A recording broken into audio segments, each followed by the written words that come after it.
You can feel the heels. Oh yeah.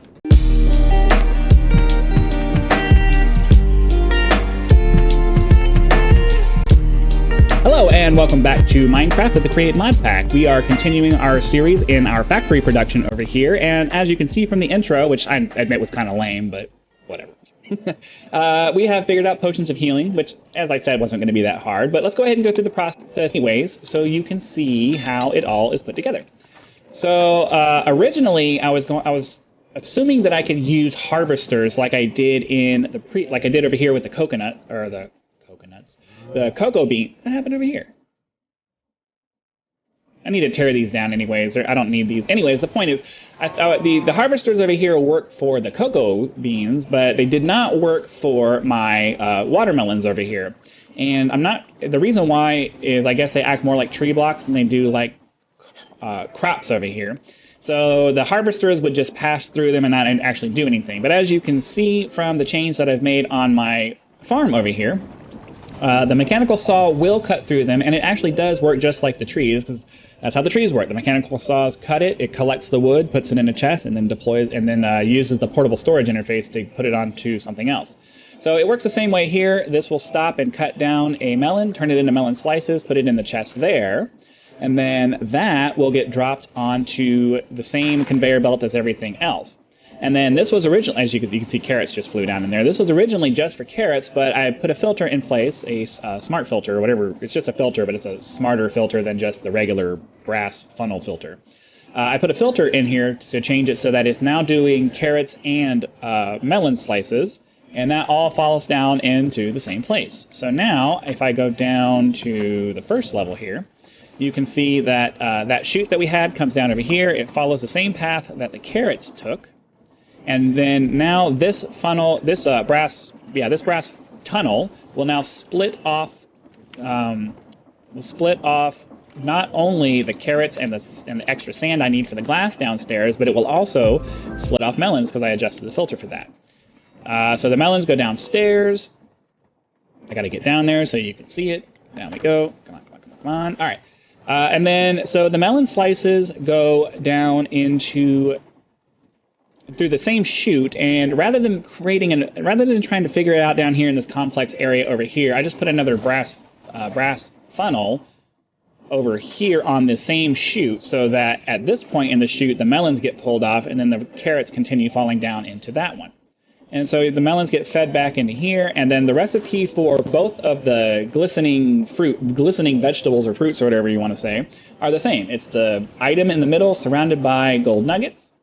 The glistening melon slices come off and follow the conveyor belt over here and gets put into the basin over here. I split off my awkward potion that was going into here to have it also go into here because it's the same potion base. Gets mixed with the blaze burner over here, heating it up. And then I have a smart fluid something. I forget what this is called. It's a smart fluid filter or something like that. And then the finished product gets pumped into the tank here. So I think we've pretty much reached the end of what we can do when it comes to the potions that we are working on right now, because I can't think of a really feasible way to start harvesting the rest of the items that we need. Because I need to figure out, killing spiders and then having the eyes collected and brought down here so that I can do the fermented spider eyes and then use the fermented spider eyes to make some of the other potions that we're supposed to make. Sure, there's a way to do it, but I'm not sure that there's a way to do it reasonably. I don't know. Suggestions would be appreciated, but there's a lot more complication when it comes to the remaining potions that we couldn't possibly feasibly make. And then I have no idea how we're going to do some of the nether-based items like gassed tears and the blaze powders and things like that, the blaze rods and things like that, because, we'd have to set up something over there and then somehow get it back over here. And I don't know of a way to. Are you able to bring the blaze spawners here, maybe with a silk touch pickaxe, but I don't know if you can pop it down. I don't know. I'm not sure how that would work, but for now, I think we've done about as much with the potions as we can. Perhaps the next thing I need to work on is increasing my gold production, and maybe that would be a good spot, a good place to use some of this floor area for.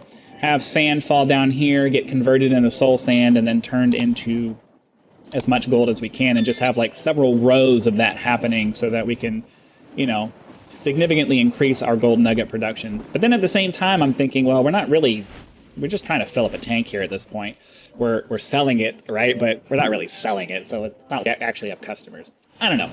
From a role-playing perspective, it seems to make sense to try to maximize production of things, but at the same time, that's a lot of effort to go into for something that really is just going to go in the tank and then just sit there, because I don't personally use potions in my gameplay, and this particular run-through is mostly about building the factory, not really about beating the game.